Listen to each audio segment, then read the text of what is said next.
जय श्री कृष्णा। राधे राधे। मेरे सभी भक्तों को मेरी ओर से राम राम। आज हम सुनेंगे मार्गशीर्ष मास की संकष्टी चतुर्थी व्रत कथा। संकष्टी गणेश चतुर्थी व्रत प्रत्येक महीने के कृष्ण पक्ष की चतुर्थी को किया जाता है। मार्गशीर्ष मास के कृष्ण पक्ष की चतुर्थी को किया जाने वाला व्रत मार्गशीर्ष यानी अगहन मास संकष्टी गणेश चतुर्थी व्रत कहलाता है। पार्वती जी ने गणेश जी से पूछा कि अगन कृष्ण चतुर्थी संकटा कहलाती है, उस दिन किस गणेश की पूजा किस रीति से करनी चाहिए। गणेश जी ने कहा कि हे हिमालय नंदनी, अगन में पुरोत्तम रीति से गजानन नामक गणेश की पूजा करनी चाहिए। पूजन के बाद अर्घ्य देना चाहिए। दिन भर व्रत रखकर पूजन के बाद ब्राह्मण को भोजन कराकर जौ, तिल, चावल, चीनी और घृत का साकला बनाकर हवन कराएं। ऐसा करने से अपने स्त्री को वशीभूत कर सकता है। इस संबंध में मैं तुम्हें एक प्राचीन इतिहास सुनाता हूँ। प्राचीन काल में त्रेता युग में दशरथ नामक एक प्रतापी राजा थे। वे राजा अखेट प्रिय थे। एक बार अनजाने में ही उन्होंने एक श्रवण कुमार नामक ब्राह्मण का शिकार में वध कर दिया। उस ब्राह्मण के अंधे माँ बाप ने राजा को शाप दिया कि जिस प्रकार हम लोग पुत्र शोक में मर रहे हैं, उसी भांति तुम्हारा भी पुत्र शोक में मरण होगा। इससे राजा को बहुत चिंता होने लगी। उन्होंने अपने पुत्रों के लिए यज्ञ करवाया। फलस्वरूप जगदीश्वर ने राम रूप में अवतार लिया। भगवती लक्ष्मी जानकी के रूप में अवतरित हुई। पिता की आज्ञा पाकर भगवान राम सीता और लक्ष्मण सहित वन में गए, जहां उन्होंने खर, दूषण आदि राक्षसों का वध किया। इससे क्रोधित होकर रावण ने सीता जी का अपहरण कर लिया। सीता जी की खोज में भगवान राम ने पंचवटी का त्याग कर दिया। ऋष्यमुख पर्वत पर पहुंचकर सुग्रीव के साथ मैत्री की। उसके बाद सीता जी की खोज में हनुमान आदि वानर तत्पर हुए। ढूंढते ढूंढते वानरों ने गिद्धराज संपाति को देखा। इन वानरों को देखकर संपाति ने पूछा कि आप कौन हो और इस घने वन में आप कैसे आए हो? तुम्हें किसने भेजा है? यहाँ पर तुम्हारा आना किस प्रकार हुआ? संपाति की बात सुनकर वानरों ने उत्तर दिया कि हे भगवान, विष्णु के अवतार दशरथ नंदन राम जी सीता लक्ष्मण जी के साथ दंडक वन में आए हैं। वहां पर उनकी पत्नी सीता जी का अपहरण दुष्ट रावण ने कर लिया है। हे मित्र, इस बात को हम लोग नहीं जानते कि सीता कहाँ है। उनकी बात सुनकर संपाति ने कहा कि तुम सब रामचंद्र के सेवक होने के नाते हमारे मित्र हो। जानकी जी का जिसने हरण किया है, वह जिस स्थान पर है वह मुझे मालूम है। सीता जी के लिए मेरा छोटा भाई जटायु अपने प्राण गंवा चुका है। यहाँ से थोड़ी ही दूर पर समुद्र है और समुद्र के उस पार राक्षसी नगरी है। वहाँ अशोक के पेड़ के नीचे सीता जी बैठी हुई है। रावण द्वारा अपहरण सीता जी अभी भी मुझे दिखाई दे रही है। मैं आपसे सत्य कहता हूँ कि सभी वानरों में हनुमान जी अधिक शक्तिशाली है, अतः उन्हें वहाँ जाना चाहिए। केवल हनुमान जी ही अपने पराक्रम से समुद्र लांघ सकते हैं, अन्य कोई भी इस कार्य में समर्थ नहीं। संपाति की बात सुनकर हनुमान जी ने पूछा कि हे संपाति, इस विशाल समुद्र को मैं किस प्रकार पार कर सकता हूँ? जब हमारे सब वानर उस पार जाने में असमर्थ है, तो मैं अकेला कैसे पार कर सकता हूँ? हनुमान जी की बात सुनकर संपाति ने उत्तर दिया कि हे मित्र, आप संकटनाशक गणेश चतुर्थी का व्रत कीजिए। व्रत के प्रभाव से आप समुद्र को क्षण भर में पार कर लोगे। संपाति के आदेश से संकट चतुर्थी के उत्तम व्रत को हनुमान जी ने किया। हे देवी, इसके प्रभाव से हनुमान जी क्षण भर में समुद्र लांघ गए। इस लोक में इसके समान सुखदायक कोई दूसरा व्रत नहीं। श्री कृष्ण जी कहते हैं कि हे महाराज युधिष्ठिर, आप भी इस व्रत को कीजिए। इस व्रत के प्रभाव से आप क्षण भर में अपने स्त्रों को जीतकर संपूर्ण राज्य के अधिकारी बनोगे।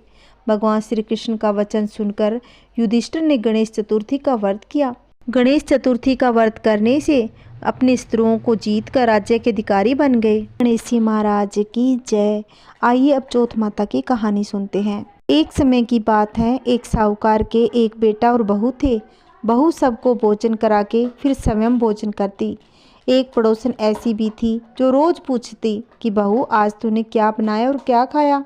बहू कहने लगती, ठंडो बासी। एक दिन उसके पति ने ऐसा कहते हुए सुन लिया। विचार करने लगा कि अभी अभी तो ताज़ा भोजन बना हुआ खाकर आई है, फिर ऐसा क्यों बोल रही है। यह सुनकर उसने विचार किया कि आज तो पकवान बनाया जाए, फिर देखें मेरी पत्नी क्या कहेगी। उसने तरह तरह के पकवान बनाए और घर के सभी लोगों ने एक साथ बैठकर भोजन किया। जब बहू बाहर गई तो पड़ोसन ने पूछा कि बहू ने आज क्या खाया। बहू कहने लगी, वही ठंडो बासी। सेठ के लड़के ने सोचा कोई न कोई तो बात है जिससे कि मेरी पत्नी ऐसा कहती है। उसने अपनी पत्नी से पूछा, तुम रोज पड़ोसन को ऐसा क्यों कहती हो कि ठंडो बासी खा के आई हूँ? झूठ क्यों कहती हो जबकि हम एक साथ बैठकर पकवान खाते हैं?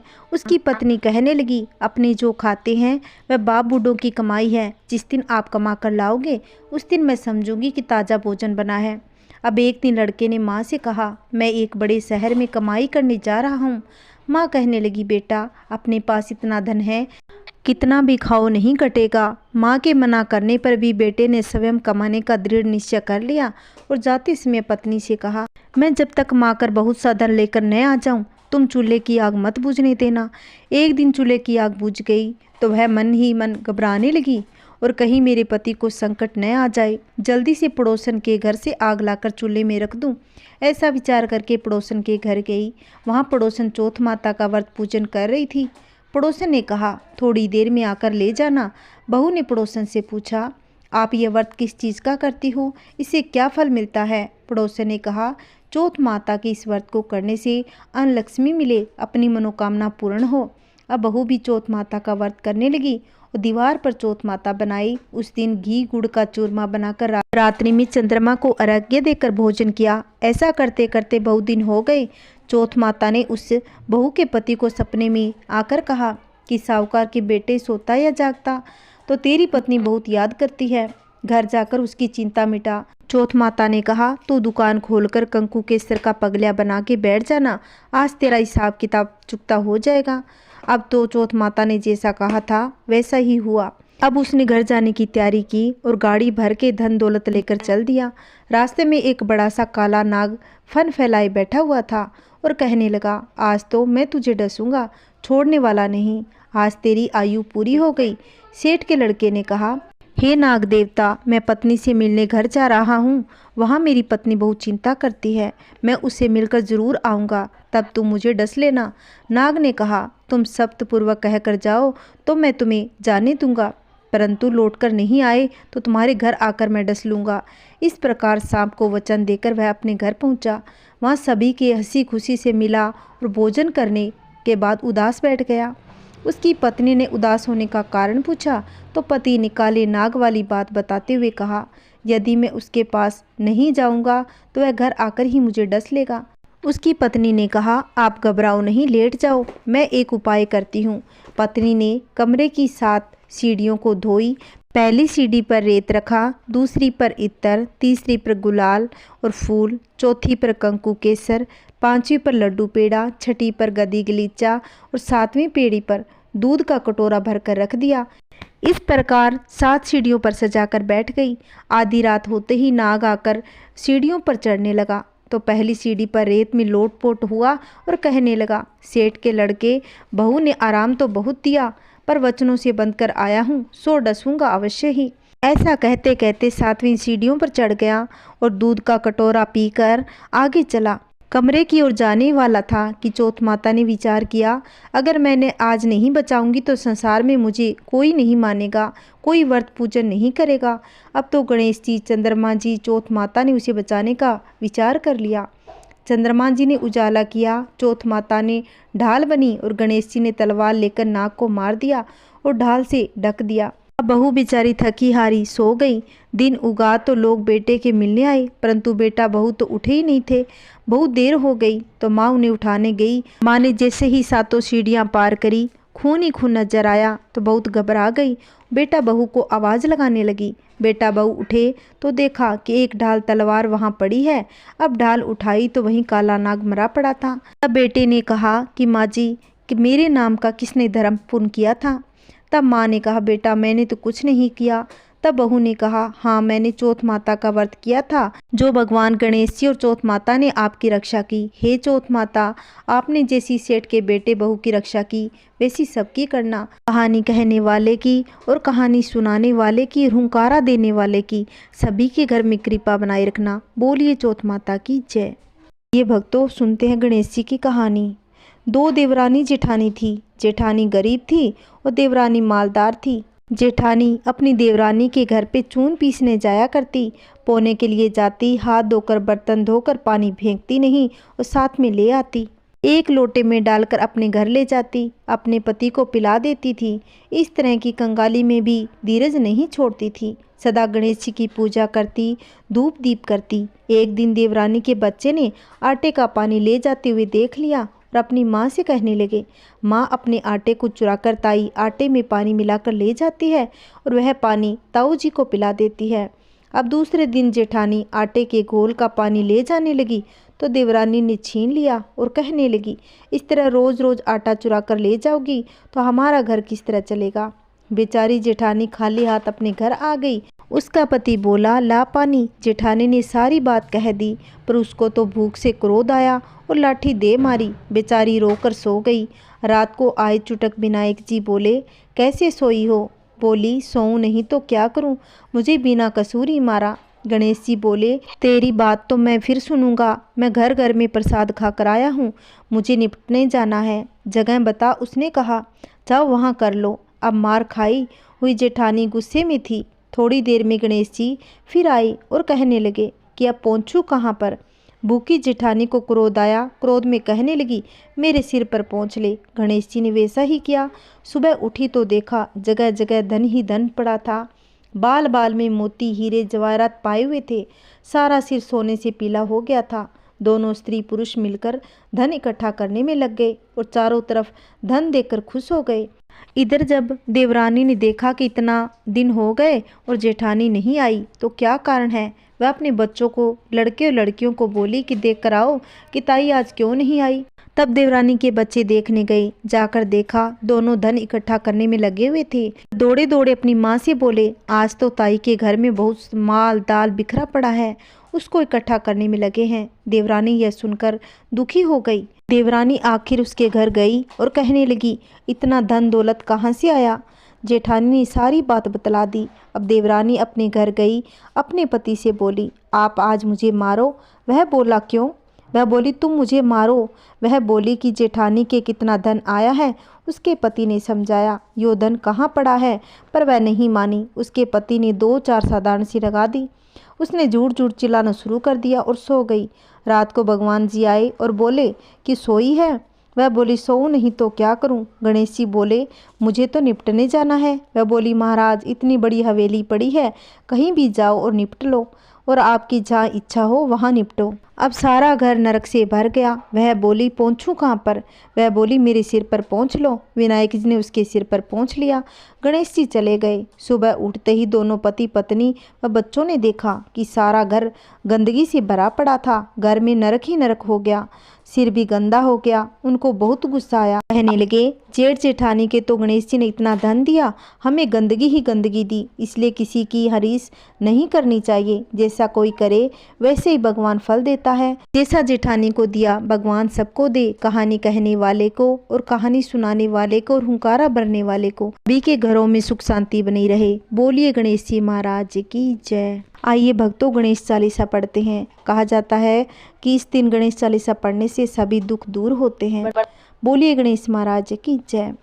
जय गणपति सद्गुण सदन कविवर बंदन कृपाल, विघ्न हरण मंगल करण जय जय गिरजालाल।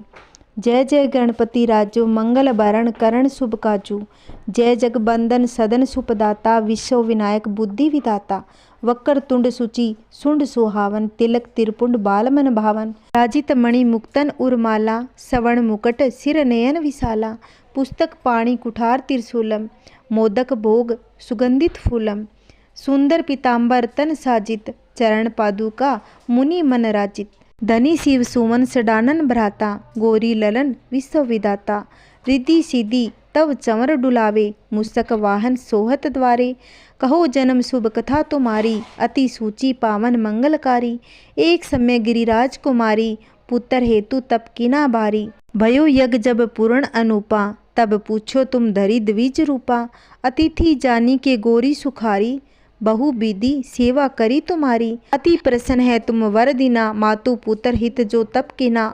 मलही पुत्र तू ही बुद्धि विशाला, बिना गर्भ धारण यही काला। गणनायक गुण ज्ञान निधाना, पूजित प्रथम रूप भगवाना। अस कहीं अंतर ध्यान रूप हिम, पलना पर बालक स्वरूप वम। बनी शीस रुदन जब ही तुम ठाना, लखी मुख सुख नहिम गोरी समाना। सकल मंगल सुख मंगल गावहिम, नबते सुरन सुमन वर्षावहिम। शंभु उमा बहु दान लुटाविम, सुर मुनि जन सूत देखन आवहिम।